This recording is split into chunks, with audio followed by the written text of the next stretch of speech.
I told you that a British 19th century educator predicted modern techniques 100 years before they even existed. Charlotte Mason gets thrown around in a lot of homeschool circles if you've started perusing them. Most people only know about half of what she taught and what she advocated for. Today I'm going to break down the pros and cons of many of the popular pieces of her method, so you can actually decide what's worth keeping for your homeschool. So some of the core beliefs that Charlotte Mason had that resonate well with a lot of neurodivergent families are: she believed in respecting the whole child, the feast, short lessons, narrations, living books, copywork, habit training, and a lot of outdoor time before the age of 6. Basically, education is an atmosphere, a discipline, a life. Hi, I'm Mary Ellen, and I parent and homeschool within my neurodivergent family. Before I even officially started homeschooling, I found Charlotte Mason, and I read her books and I fell in love. So much so that I focused on how to do the method perfectly, more so than focusing on what my child actually needed. So let's get into it, what it is, and the pros and cons of each piece of her method. First, the feast. This is the idea that kids get exposed to a wide range of subjects: art, music, handicrafts, foreign language, religion, nature study, and more, not just the core academic subjects. So the pro is that it's a genuine, wide exposure to the world, and it's not a narrow curriculum. Neurodivergent people have a lot of interests, so you can really find what they thrive in by providing such a feast of subjects. Con: I see a lot of parents feeling pressure to provide all of these different elements, and this might not be doable if you're a family like ours that are in a lot of therapies. There's just not enough time in the day. A lot of Charlotte Masoners are home during the day, so they have time for this wide range of feast. Doesn't mean you can't provide some elements, but you also need to look at what is the priority for your kid and not feel guilty about not being able to provide all of it. Second part of this method is short lessons and subject switching. The idea here is lessons are kept short and you switch between different lessons that require different parts of the brain to decrease fatigue and to eventually improve their attention over time so that they can do subjects longer. So the pro is this is great for neurodivergent learners. They like short lessons. They like to know that there's a time ending. This helps with brain fatigue, building endurance, and it can help with attention and working memory differences. The con here can sometimes be that many neurodivergent individuals, if they like the subject, they often like to go in a deep dive, and their brain struggles with switching so much. So if they're ready to be done or they're not as interested in a subject, switching subjects frequently is nice. But if they really want to do a deep dive,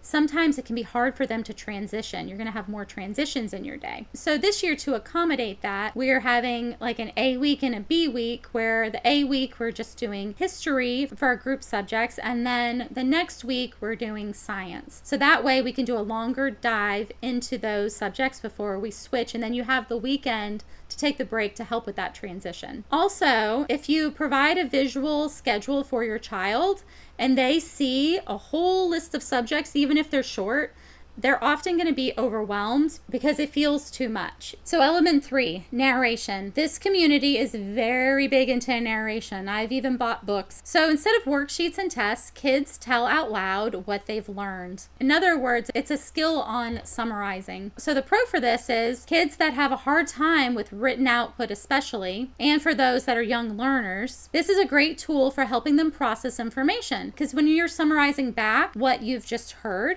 a lot of times it helps your brain retain more of that information than if you're just passively listening. And then when they're giving you that feedback, you're also learning what they're taking away from what you just taught. And based on that, you can tailor your lessons around that. And this is a skill that is great for all ages. The con is, I feel like sometimes this skill can be overemphasized and focused on a little too much. While it is great for kids that have a hard time with written output, which my kids do, it's also a skill they still need. If we decrease this too much and don't require that written output, that also hinders their automaticity and hinders what they learn, because we're taking away a multimodal tool for them to use to retain information. I especially think it's important for reading, writing, and math because it is a harder skill. So the more they're doing this skill, the more their brain is processing this information and hopefully making a more automatic retrieval. So I think narration is a great element. There's just a time and a place for written output as well, and they both should be used and one not excluded. Number 4, living books. This is the thing that attracted me to the method the most. Mason prioritized rich literary books over dry textbooks. I love literature. I was in honors classes in history and language arts, and I read a ton of books. And I do agree, living books can help you remember a time period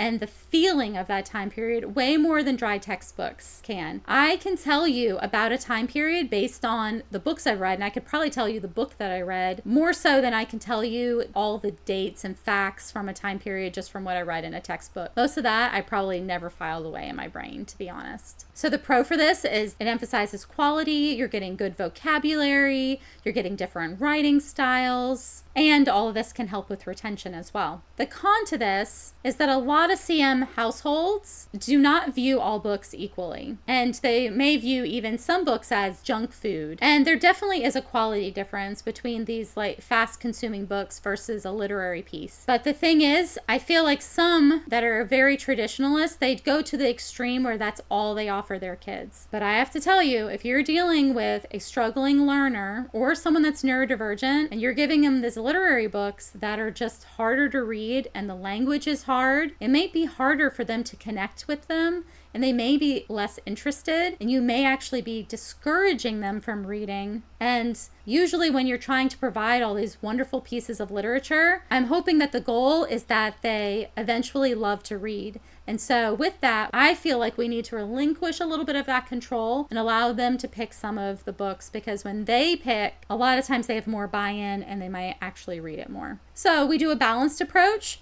My dyslexic son listens to tons of audiobooks that are great literature, so he can listen to a higher level book, but then the books that he reads individually are either from our reading curriculums or books that he picks out himself. Element 5, copywork and handwriting. So with copywork, they're rewriting something that they've recently read. It could be a scripture passage, it could be poetry, it could be something from a textbook, and the goal is to write neatly, so they're working on their penmanship to practice that skill, and then also to be exposed to good writing and to learn the mechanics of it by doing it multiple times. And then it's a good early scaffolding tool towards original writing. So the pro, if you spend the time with your kid, they can have great, strong letter formation. And this can help with automaticity and spelling. So I believe that they should be doing this multiple times in the week. But some cons could be having the time for it. If the kids are rushing, they could be sloppy if you're not emphasizing good penmanship. And for those kids that really struggle with the written output, they might resist the copywork because it's hard. And so you would definitely want to lessen the amount of time that you're asking them to do it. Okay, element 6, habit training. Mason emphasized building routines and clear expectations as part of character formation. And you can even find books on it if you're interested in learning more about it. The pros, it helps build routines, life skills, clear expectations. And these are important, especially when you're homeschooling. You're with your kids all day, and neurodivergent kiddos really thrive in these environments. The con, a lot of these books that talk about habit forming are typically assuming that the student is neurotypical. So those workbooks might not work for a neurodivergent child.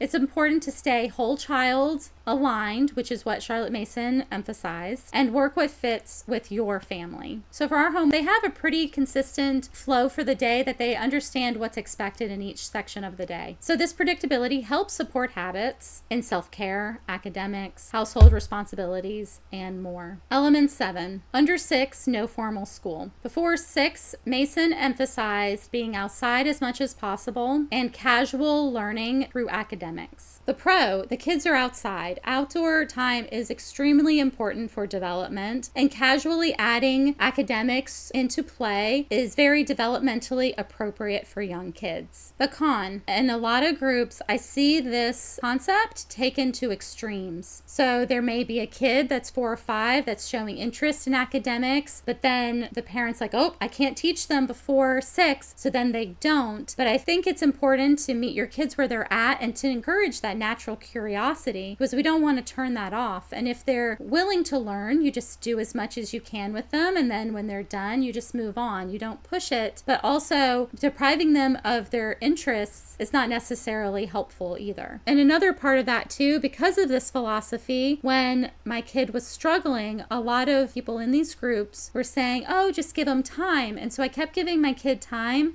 but really what he needed was to get evaluated and to see a specialist, and for me to start getting training on how to best help him. And so I feel like we lost time while we just waited. So was Charlotte Mason ahead of her time? I think so. And because she was so ahead of her time, I think if she were alive today, she would be following the research. And so as I've grown as a homeschooling parent, that's what I've also decided to do. So if Charlotte Mason method sounds like something you're interested in incorporating in your homeschool, I encourage you to not feel the pressure of doing it all, but to take what serves your family and then be okay with leaving the rest behind. More homeschooling content on its way, and I'm Mary Ellen Yates, and this is Growing Together, Neurodiversity at Home. See you in the next one.